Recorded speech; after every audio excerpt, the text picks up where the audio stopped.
We will start with a poll. We want to find out from you how likely is it that you think that you will apply for these funds. So we're going to start out with that poll, and then we are going to give the mic to Tamara and let her do her presentation. And during that presentation, we will allow you to type in questions with your question box on your GoToWebinar icon there.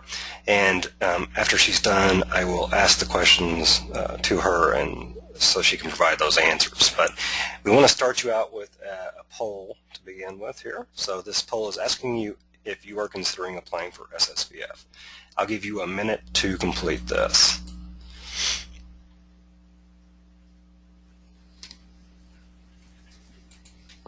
Okay, it is launched on your screen now.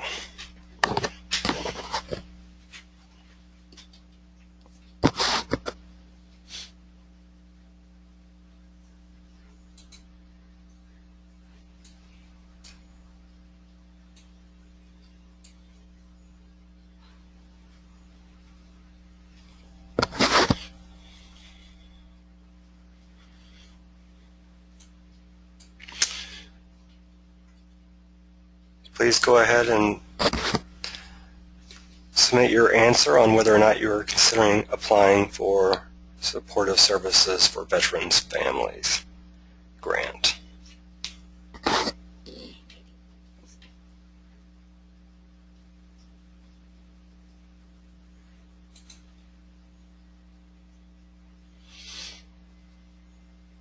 Okay. All right, 90% of you voted. Thank you very much. I'm going to go ahead and close that poll, and it looks like the majority of you are considering applying right now. Okay, well, I'm going to hand this over to Tamara Wright, who again is the Southwest Regional Coordinator for the SSVF program. And I want to thank her for taking the time to conduct this webinar with us and to provide us with this really great information. So thank you, Tamara, and I will give the presentation over to you. Hi, thanks, Samuel. As Samuel said, my name is Tamara Wright, and I am the SSVF Regional Coordinator for about 8 states in the Southwest region, including the entire state of Texas. Nice to be here and do a presentation for everybody. So just a little SSVF background. Public Law 110-387, Section 604 of the Veterans Mental Health and Other Care Improvements Act of 2008 authorized the VA to develop this new program, the Supportive Services for Veterans Families program. Primary focus of this program is rapid rehousing of those literally homeless veterans, and also providing prevention, case management, and other services to prevent those that are imminently at risk of homelessness. So this grant awards funds to nonprofit organizations and consumer cooperatives who are going to provide these supportive services to extremely low-income veterans, those that are below the 30% area median income, and also the very low area median income of 50%, veteran families residing in or transitioning to permanent housing. Some more background, SSVF is now in its 4th year of operation. As of now, we have about 384 partners with over $500 million in resources to promote housing stability for these low veterans and their families.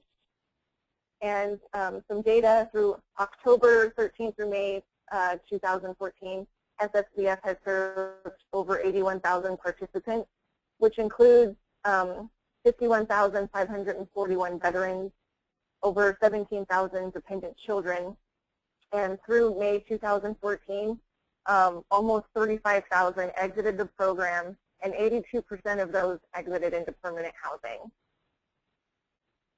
So some of the supportive services that are required through the SSVF program, we require that all grantees do outreach services This is reaching out to those hardest to serve, hardest to find veterans. We want them to be found, engaged, identified by name. And we also want the grantees to have an active liaison with local VA facilities, whether that's the CBOC or the VA MC. And we want them to be engaged with state, local, tribal, and private agencies and organizations in providing services. We also require case management services. So this entails a careful assessment of participants, very individualized housing stability plans, frequent monitoring and developing of case plans for these participants. We also want the establishment of linkages to help participants, whether that's with food stamps or connecting them to the VA for benefits, providing appropriate referrals. If somebody has children, making sure they have child care, and performing other related activities as necessary. We also really want you to really think about how you can maximize the resources and how they're going to be allocated to participants. And also educating participants on some of the issues that they may be having, whether it's with budgeting or something else that may be inhibiting housing stability that maybe they would want to work on. So as I said before, we want to make sure that we're assisting participants to obtain VA benefits. We want them to get linked up with applying for those, whether it's educational assistance, healthcare services, or other VA programs that might help them with employment and training or rehabilitation and counseling.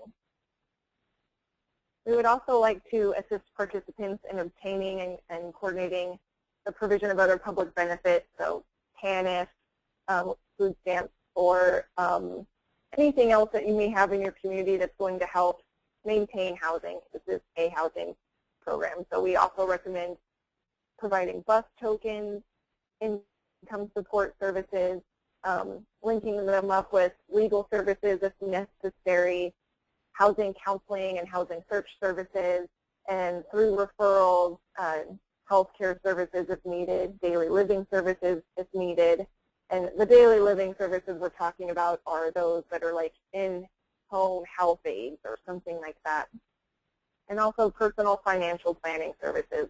A lot of the more successful grantees are often offering budgeting classes or something along the credit counseling, so folks can really be enlightened as to what's got them into this predicament and how we can work together to pull them out.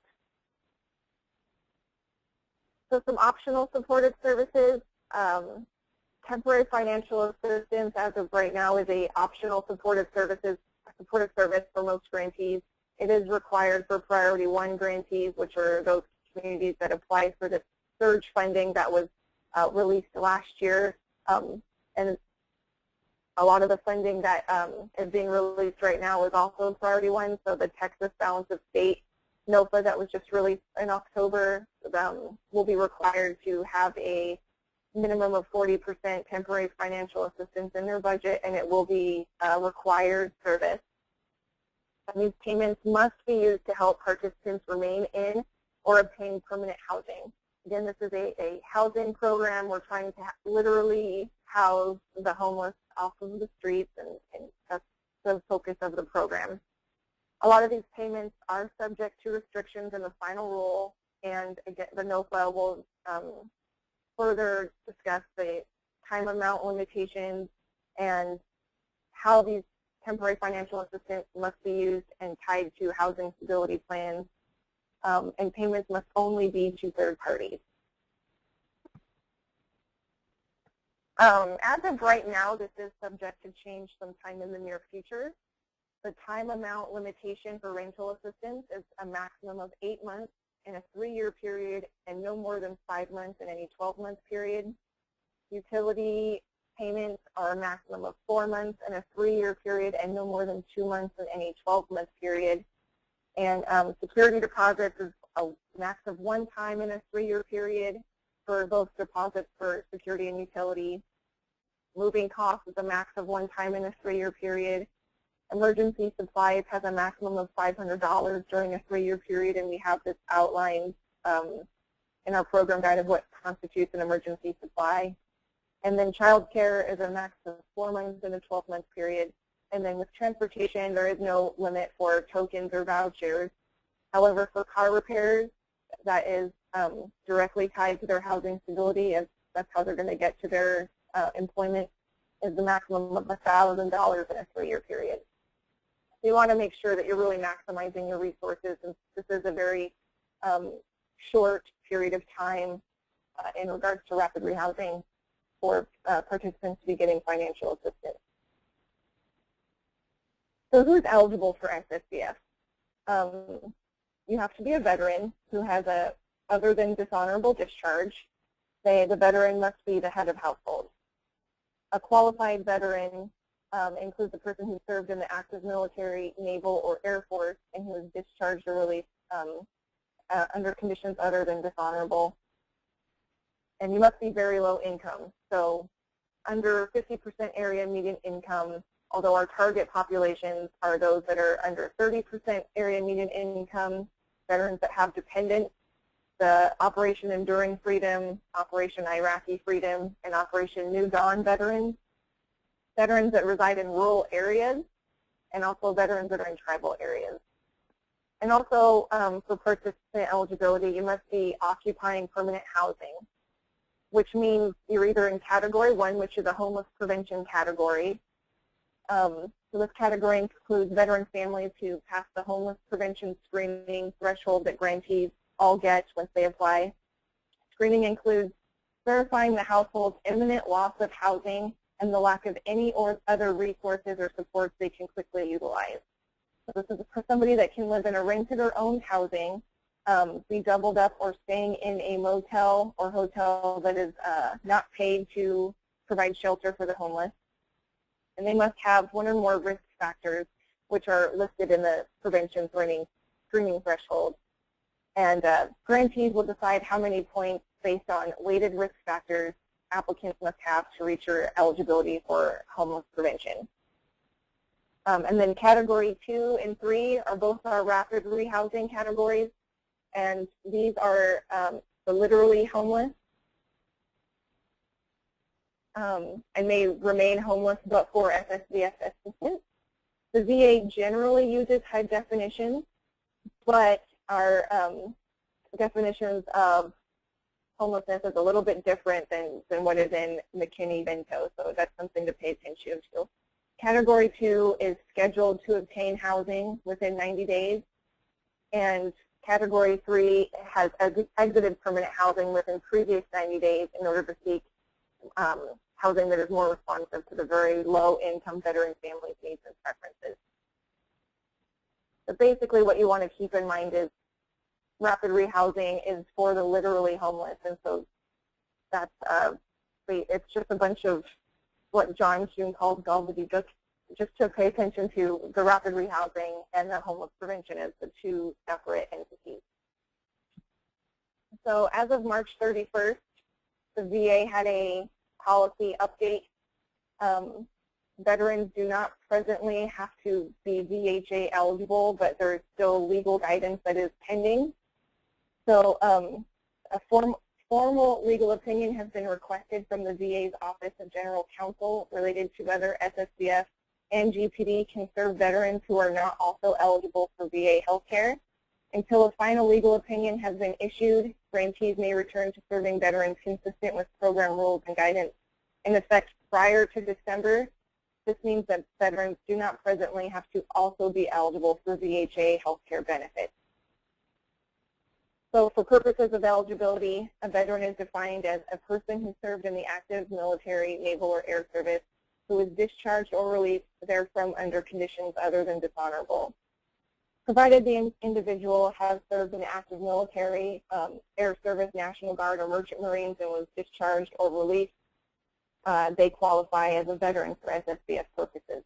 And please note, bad conduct discharges are not the same as dishonorable, and so they are eligible. SSVF grantees are crisis response providers, so all people seeking SSVF assistance should be linked to appropriate crisis intervention help if they are not eligible or admitted. So this is something very important to keep in mind, that we're also making referrals and making sure that they're being taken care of and given good referrals. and maybe even doing a warm handoff and calling this other agency and making sure they have availability for this family, so they're not going to many different places. Okay, so SSVF funding increases have led to a significant expansion of geographic coverage of grantees in FY 2013. So in FY 2012, the first year of SSVF, there were operational SSVF programs in 40 states, including the District of Columbia. And then in FY 2013, grantee coverage expanded to an additional 9 states and Puerto Rico. And the VA made a deliberate effort to expand its reach further into rural areas and deeper into urban areas where a higher share of veterans reside and rates of homelessness among veterans are higher. 92% of SSVF Year 2 program funds were awarded to grantees that covered at least one urban area. So for FY 2014, this past year that just ended in September, the grantees coverage expanded to all 50 states and the Virgin Islands, and CoC coverage expanded as well from 261 grantees in FY 2013, which is 62%, to 375, which is 89% in FY 2014. So nationally, the PIT count showed that there were 57,849 homeless veterans nationwide in January 2013. So this is a decrease of 24% since 2010. AHAR data between October 1st, 2011 and September 30th, 2012, an estimated 1 out of every 156 veterans nationwide stayed in an emergency shelter or transitional housing. So that's 137,995 veterans, and that's a 2.4% decrease from the year prior. Increasingly, SSVF services are a key factor in decreasing veteran homelessness. Homelessness prevention aims to reduce the inflow of veterans into homelessness, and rapid rehousing works to quickly and directly end homelessness for veterans unable to avoid it. As shown in this graph, 59,503 veterans have been served by SSVF in the first 2 years of the program.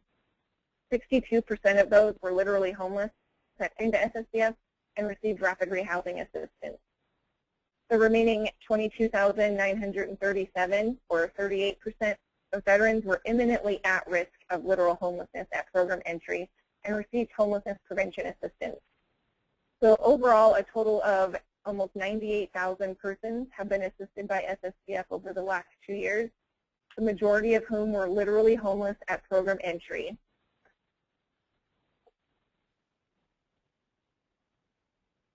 FY 2013 SSVF grantees spent about 47% of their temporary financial assistance on personnel and labor costs, and 33% of their funds on TFA, which is the temporary financial assistance.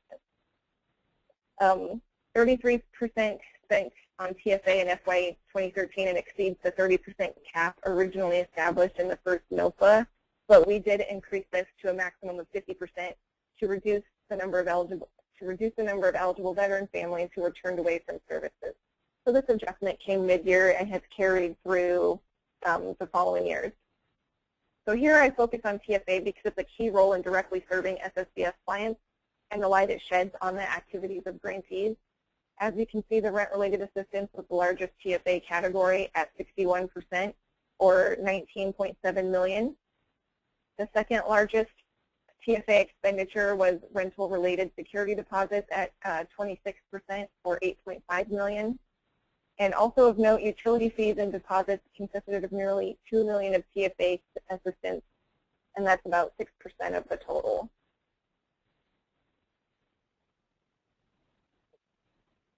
So the average total SSVF program cost was just under $2,500 per household in FY 2013.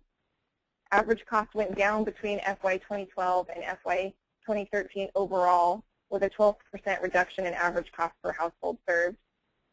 This suggests that new grantees generally start off with higher costs and are less efficient, but as grantees fully implement their programs, they are able to increase their efficiency while maintaining a comparably high rates of permanent housing success.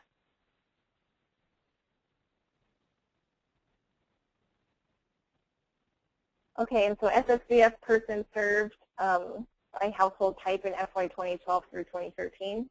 55% of persons served were in households with only adults, and the remaining 45% were in households with children. Growth in the usage of these household assistant types was not uniform between families and adult-only households since year one. So homelessness prevention, adult-only households used about 82%, and family usage rose by about 119%.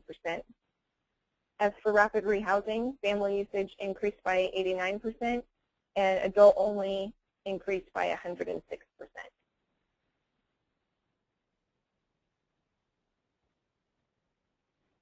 So some of our key accomplishments, across program years, FY 2012 and FY 2013, it's not currently possible to unduplicate service data. So for this reason, the 97,979 total persons assisted between those 2 years are combined and should be viewed as a simple cumulative result. And only a small percentage of persons served in FY 2013 were also served in FY 2012. However, 55% of veteran participants had a disabling condition. 15% of recipients were female veterans, which is the highest proportion of women served by any VA homeless initiative.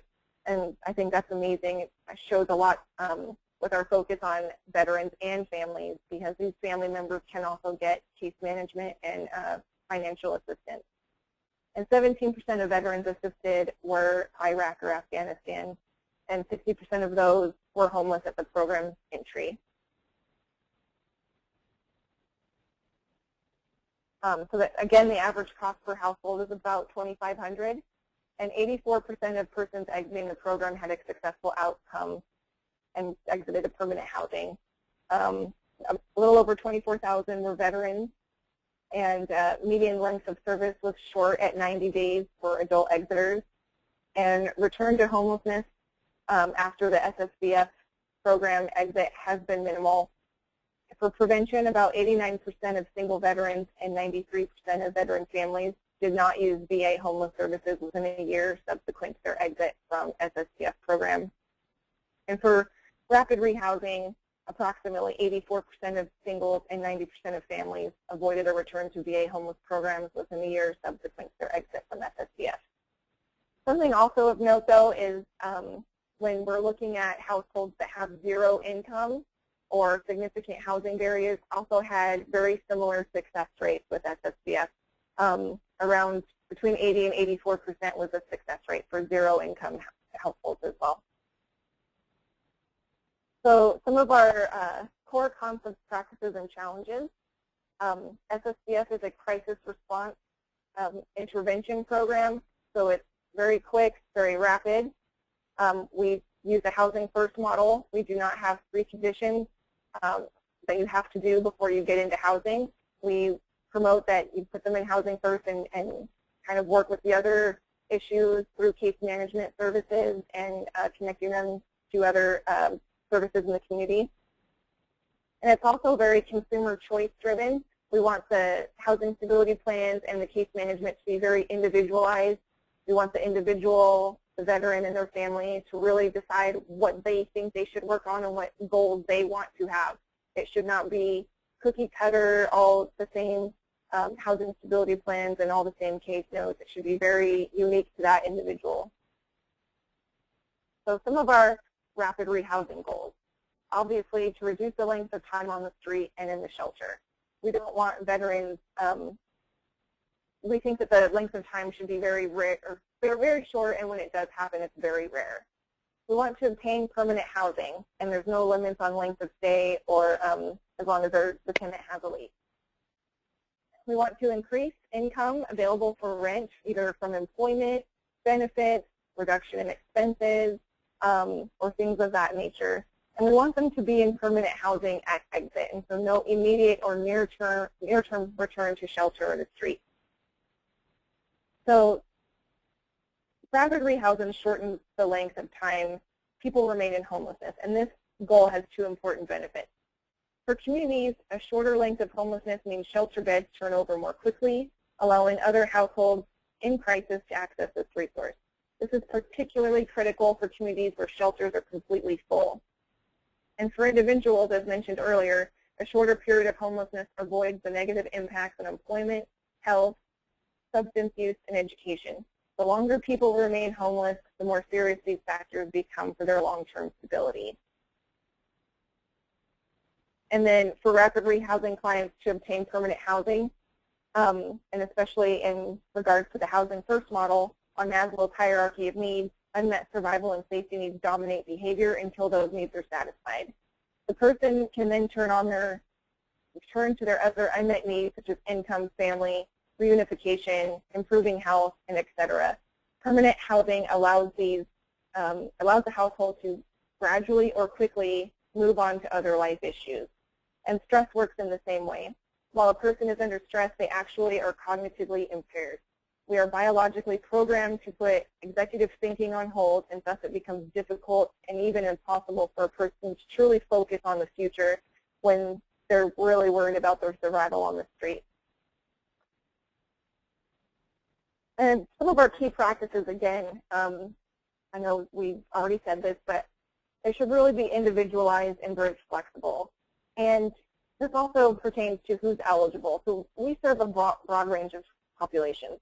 These are people that are facing significant barriers to housing, such as little to no income, poor rental history, criminal records, etc. The key factor is that the rapid rehousing program staff are experts in the housing market, connected with a wide range of landlords and other effective landlord-tenant support. They are able to support their clients access community resources, including public benefits. And regardless of the target population, the knowledge, skills, and process are the same.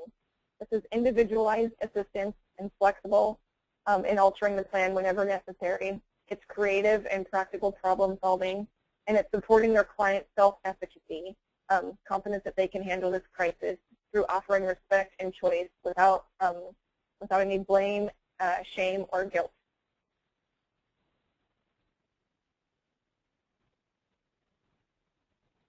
So matching homeless households with rapid rehousing through the CoCs coordinated assessment system. As communities develop their centralized or coordinated assessment system, they will be defining this process for systematically matching homeless households to the most appropriate, acceptable, available resources. In most cases, hopefully in all cases, this is going to include rapid rehousing. As we discussed, almost any homeless person or family may be eligible for rapid rehousing, and it may be the option most preferred. A community may have more than one rapid rehousing program, so referrals may be based upon geographic area or by specialization with families versus solo adults, and there may even be one appropriate rapid housing program for the household to consider. However, all rapid rehousing programs should be based upon a housing first philosophy. People need and deserve permanent housing to resolve their homelessness. There should be no preconditions to assisting them into housing. We also want to minimize the amount of time a household or person remains homeless, and every process must be streamlined. Shelters should routinely offer their clients as quickly as possible after intake. And street outreach programs should help their clients engage with rapid rehousing programs and incorporating rapid rehousing staff into the process as early as possible to quickly promote that relationship. Rapid rehousing programs themselves should help their partners refer quickly and easily, and also be able to intervene without delay when a person's health or safety is in jeopardy.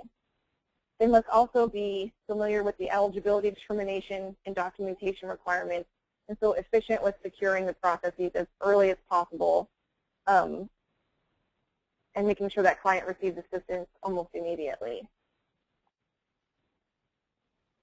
So progressive assessment. There are a few areas that are directly related to obtaining and retaining permanent housing, and these should be assessed by all rapid rehousing programs. Tenant screening barriers are the factors that a landlord would use to screen out a tenant application for housing.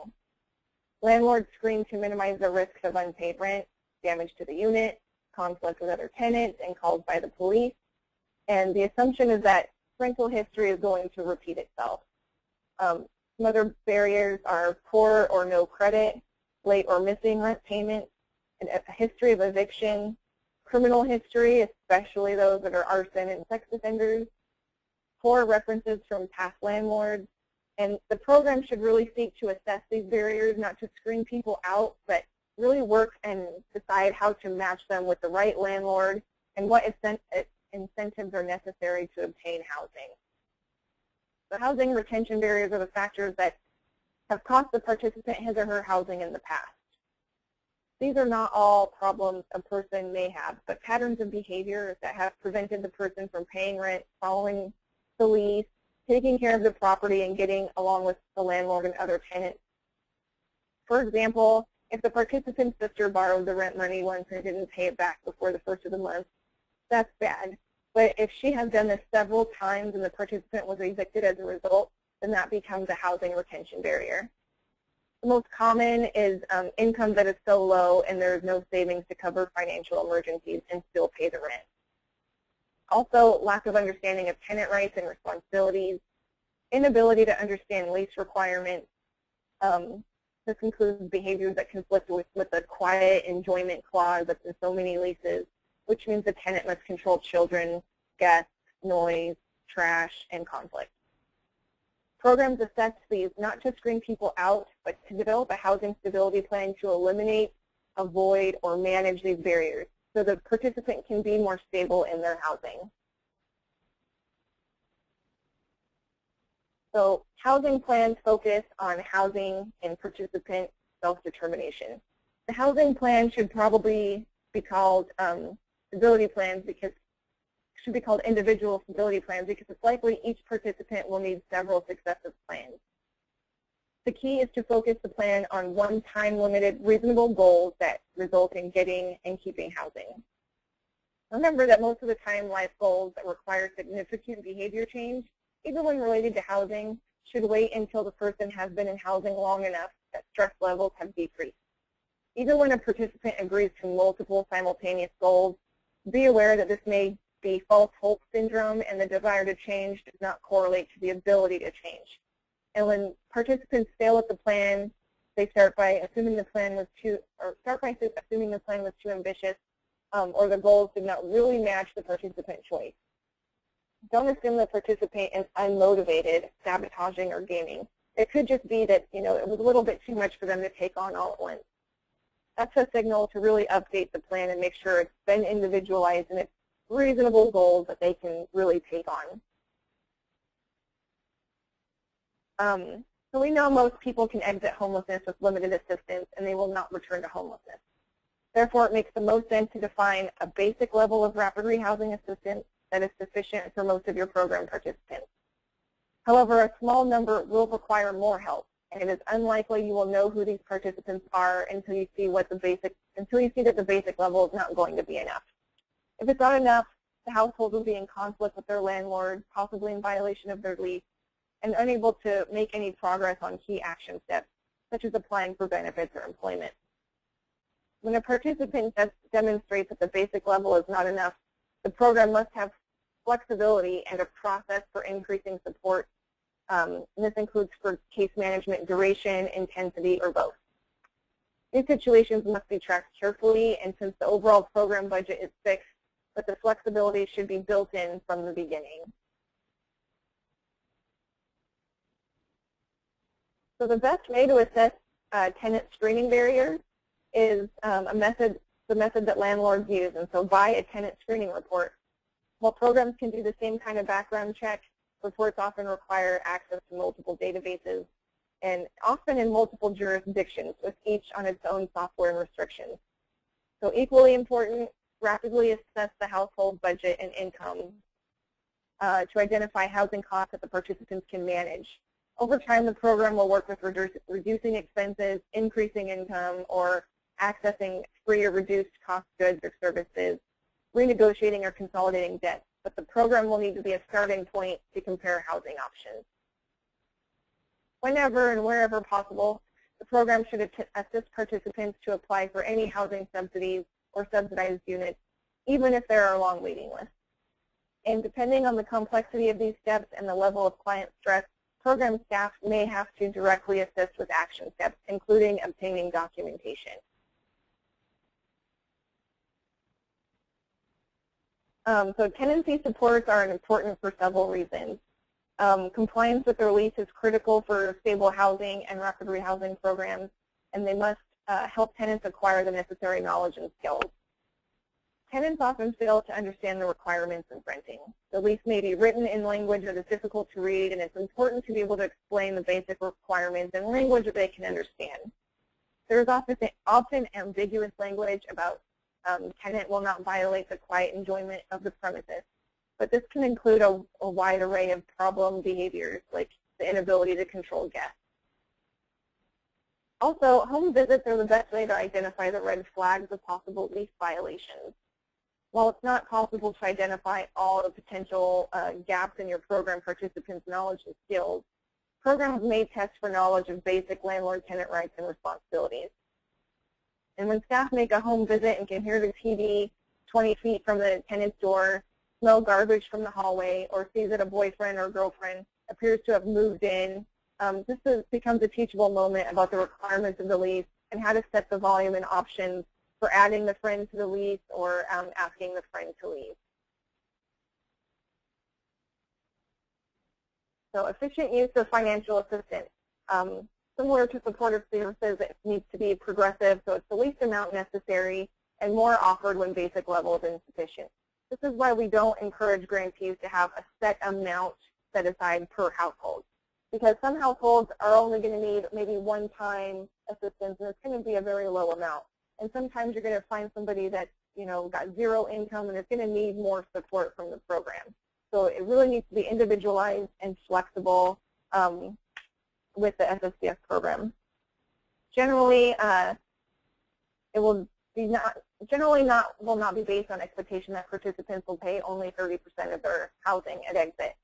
Most participants, especially the low-income ones that are successfully rehoused, will not substantially or quickly increase their income. And so participants are more than likely going to be rent burdened and perhaps severely when the assistance ends. And this is something that just needs to be expected from SSVF programs. They're just not going to fall into the 30% of their income for rent. Another key practice is to focus on landlord recruitment and support. If households experiencing homelessness have to locate their own housing in the private market without assistance, they may lack transportation to visit the housing opportunities, and this may limit their choice and impose a heavy burden of time and public transportation costs. They're also likely to focus their search only in limited areas with which they are familiar, and this also limits choices. And they may be repeatedly screened out due to their tenant screening barriers, and each must begin the search all over again. Given the difficulties, participants may take the first unit offered, which may not be the best options in terms of cost, maintenance, location, or it may be managed in accordance with landlord-tenant law. So households can select from vacancies in buildings run by program partners. So these units and landlords are pre-screened by the program. The rents will be as competitive as the market allows, and the landlords are willing to overlook screening barriers for program participants because of the good relationship that they've already built with the program. So developing landlord partners requires that the program offers support to both the landlord and the tenant. The program always delivers the level of support promised to the landlord. Staff act as an intermediary, so landlords do not have to become directly involved with lease violations and complaints. Staff can negotiate some additional incentives for specific tenants with unusually high barriers, and staff always responds to concerns that the landlord has. When the program only has a few landlord partners and many clients, the landlord is less likely to compromise on his or her expectations significantly. So it's important to really have a vast community that you can engage in when you're talking to all these different landlords. And whenever the vacancy rate increases, you want to recruit. Once the landlords have become solid partners, they are unlikely to cut off program referrals even when the housing market tightens. So some of the key challenges that the SSVF program has been experienced is that every community needs a sufficient supply of high-quality rapid rehousing assistance. The goal is to rapidly rehouse every person and family experiencing homelessness who wants this assistance. And this means finding ways to expand the number of rapid rehousing slots, programs, target populations. We also, one of our key challenges is really making sure that rapid rehousing is integrated with CoC, with their governance, planning, and systems, especially in coordinated assessment. We want to make sure that especially SSVF programs are integrating with the coordinated assessment program with existing homelessness assistance. They're partners with emergency shelters and participants in coordinated outreach strategies. Especially when I learned a lot from the 25 cities in Phoenix, Tucson, Houston, and New Orleans. It's really important to make sure that SSVF is out there with the VA, with other homeless programs, participating in outreach, and really have a strategy to reach those hardest to serve veterans. So assisting individuals and families with significant barriers, so it's really hard to serve folks with little or no income and criminal histories. We really encourage SSVF grantees to take risks and accept and learn from some amount of failure, especially when focusing on a housing crisis resolution, using a housing first model. You really, it really takes, it's really risky for a lot of grantees, especially when they're first starting to embrace the housing first model. But what I've encouraged in a lot of my grantees is we don't want to see 100% housing outcomes from our partners. We know that when you have a 100% housing outcome, that you're cherry picking those that are easy to serve and you're not taking risks. So when you have a housing outcome that's about 80%, we know that you're taking risks on clients that may fail, but you're going to still try and just take a risk because a lot of them really will surprise you. So again, we're going to be focusing on housing crisis resolution and connecting participants to other community-based resources when appropriate. And again, providing flexible, individualized assistance. Because what is housing stability to each individual? What does that look like? It's going to be a different definition for each of your clients. So some of our resources are on our SSVF University website. We have some practice standards that have been developed by our Technical Assistance Collaborative, and these give exactly what the best practice is and certain criteria that you should meet in order to be very successful at this rapid rehousing, prevention, screening thresholds, and all of the different program components that are really out there to help. SSVF has regional meetings, so all the grantees can come together and share best practices, learn from each other, and network, and these happen between 2 and 4 times a year. We also have multiple webinars throughout the year to help assist, and then each grantee that's new will be assigned a mentor grantee, somebody that's been highlighted as they do a lot of really best practice. They do a lot of best practices and have shown that they're a very strong grantee and can help people develop their program. Also, we have quite a few regional coordinators that have been assigned to each grantee to provide other technical assistance. And then we also have contracts with some technical assistance providers that also help with HMIS data standards, uploading your data. And so we really provide a lot of support for grantees and a lot of education to make sure that they're going to be successful. So please take a look at our website, look at our practice standards if you're hoping to apply. And that's all that I have. Thank you very much, Tamara. So that was a lot of information. Yeah, that was very extensive, but that's exactly what we need, I think. There have been some questions typed in, and I want to allow people to ask questions over audio if they want. Before that, though, I want to make sure that everyone understands what Texas Homeless Network's role is in this. We've had a few questions about, or at least one question from someone asking if the money, if someone was funded, if the money would go through THN, and no, it would not. The money would come directly from the grantor to the grantee. So THN is just involved with trying to assist you with the project application and if you are funded with the implementation. So throughout this application process, if you need statistics from us or maybe some information on some of the existing SSVF projects, or just simply contacts from people who work on those projects, we can provide things like that. So we're just here to help. We're not involved with the funding part of that. Let me go ahead and open up the questions here. And Tamara, would you like me to start with some of the written questions? Actually, let's start with that. Start with some of the written questions. And then everyone who is on, if you want to ask something over audio, raise your hand with the little raise hand function, or type in and say, hey, unmute me, I'll ask a question of Tamara. So, all right, let's start with the first question.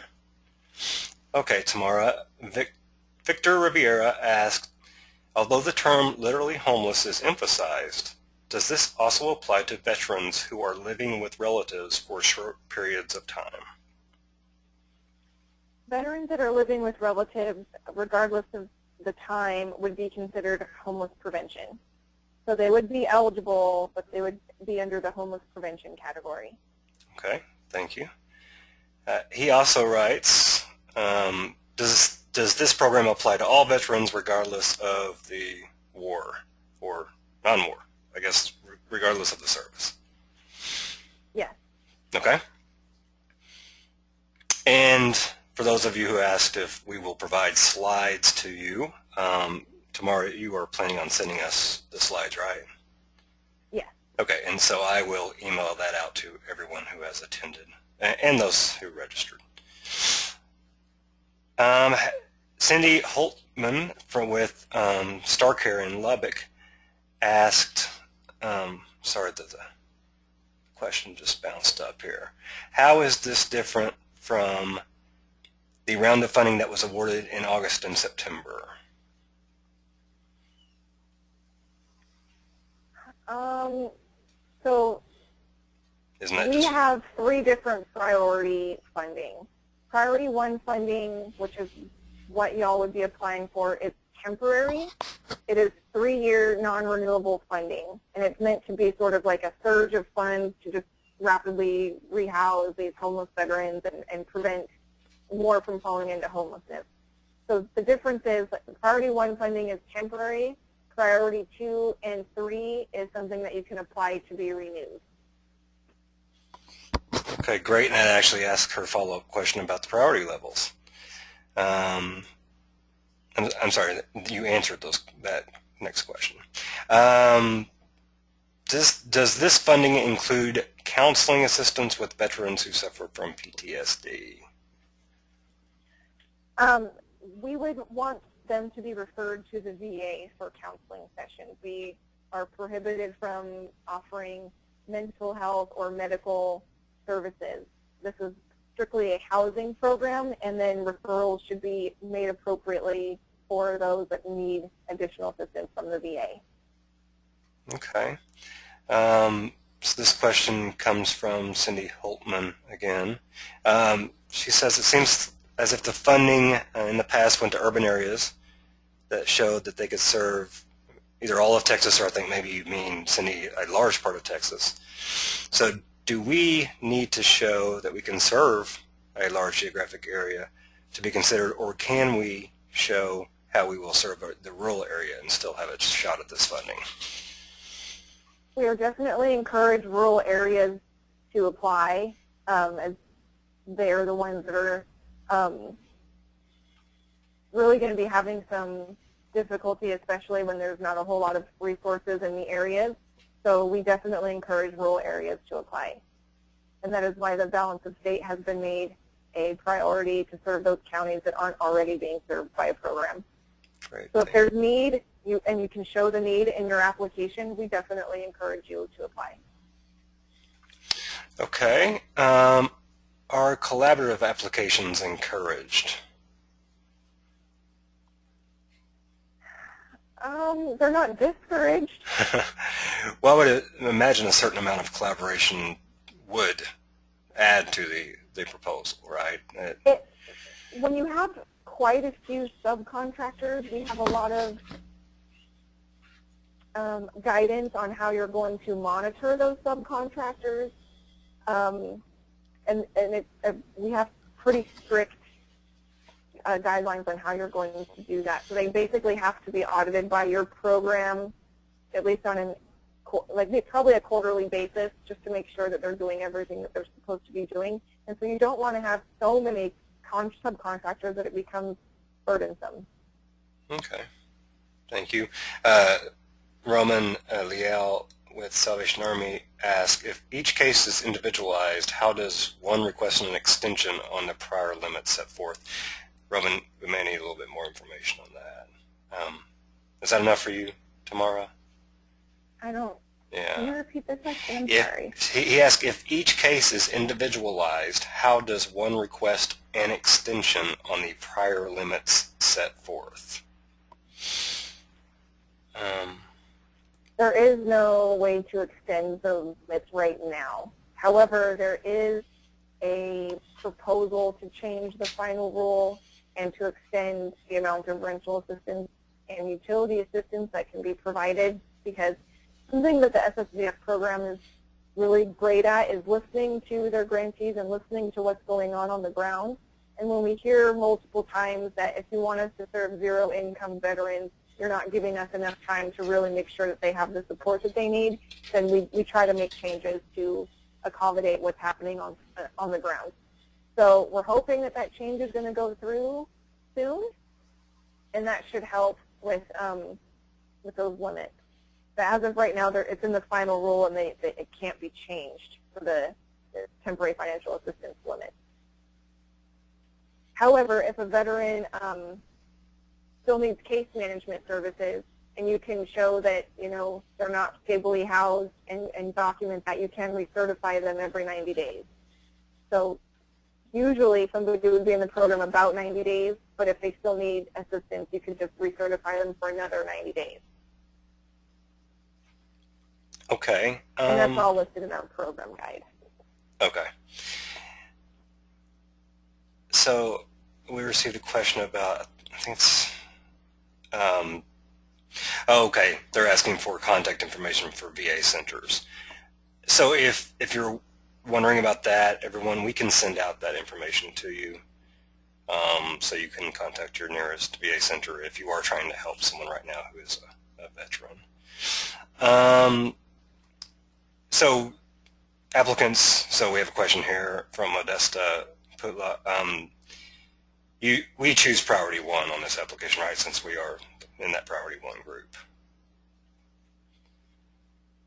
Right now, that's the NOFA that's been released. Yeah. Yeah. Okay. So that's what you would choose. The deadline for this is December 5th. Is that correct? Yes. Okay. By 4 p.m. Eastern time, they must receive it. And there's also in the NOFA a phone number you could call if you have any questions. And John Kuhn has given his information in that NOFA, so you can ask him questions related to this NOFA. Okay, and then there's some questions about whether or not this grant is funding their areas. If you're in the Texas Balance of State Continuum of Care, what we've been talking about today is a grant that will fund projects in your areas. Okay. So we have a few people that are considering applying in the Central Texas area, even though there are some SSVF programs already there. Well, first of all, I know that they would be eligible to apply, but what would be your advice on a potential application from that area? If they are in the Texas Balance of State, they would be eligible to apply. Okay. And obviously that area is, there's a high percentage of homeless veterans, of course, being near Fort Hood. So we've had a question about where can we find a list of current providers. I will send out a list to everyone with that information, when we sent out the memo for this webinar, there was a list it's also on our website. Yeah. Okay. There you can read our webinar on how to, like we have a NOFA webinar on there. It has all the information in our NOFA. Our NOFA is posted on there. It has the current providers, and you can find it all on our SSVF website. Okay, looks like we have one more question. Can a city's housing department apply and administer the grant to veterans inside and outside the city limits?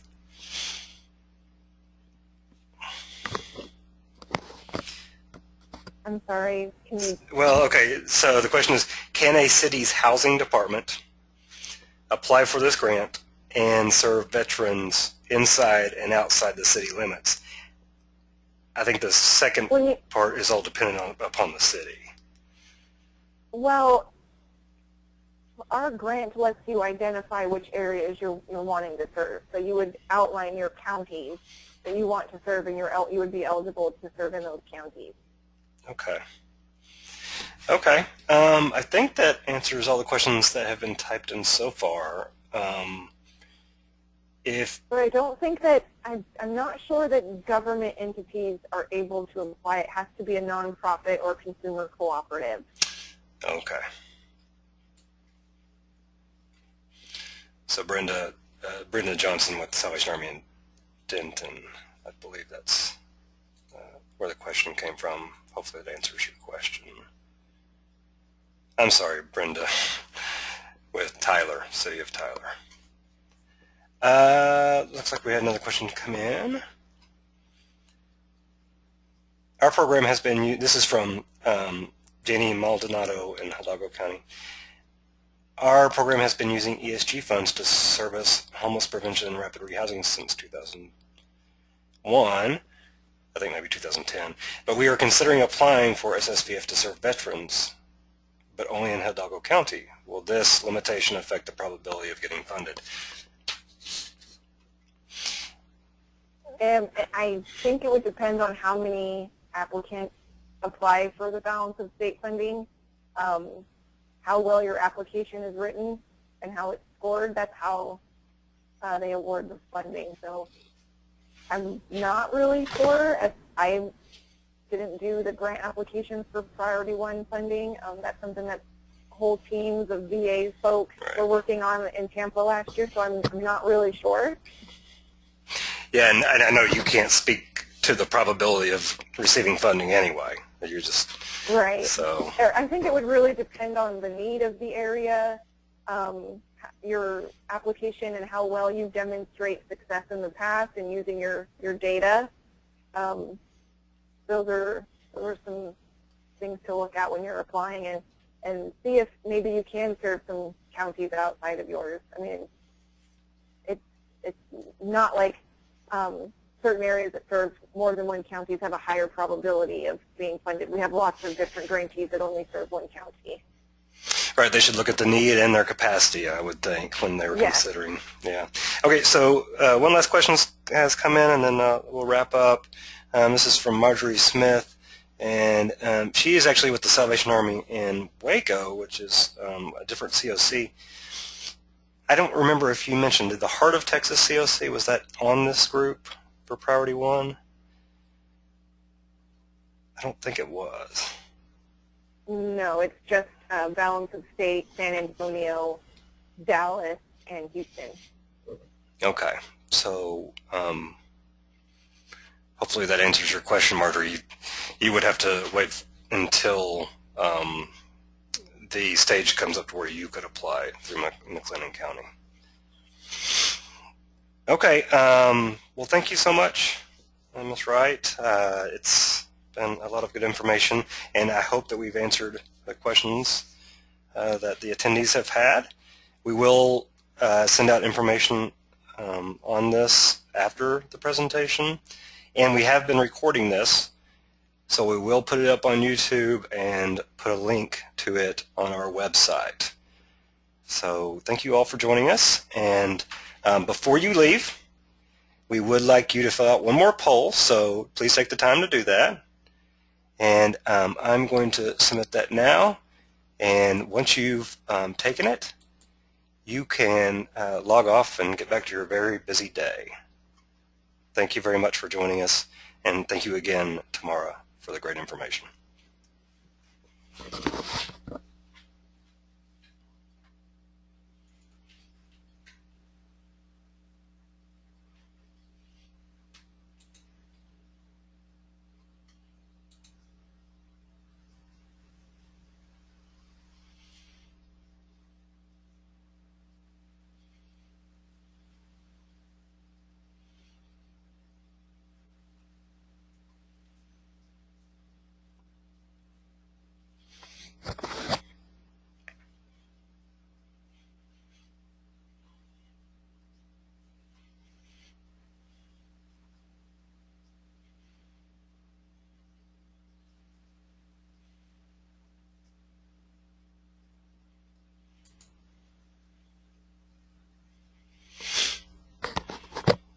Okay, everyone go ahead and vote. I'm going to be closing the webinar in 1 minute.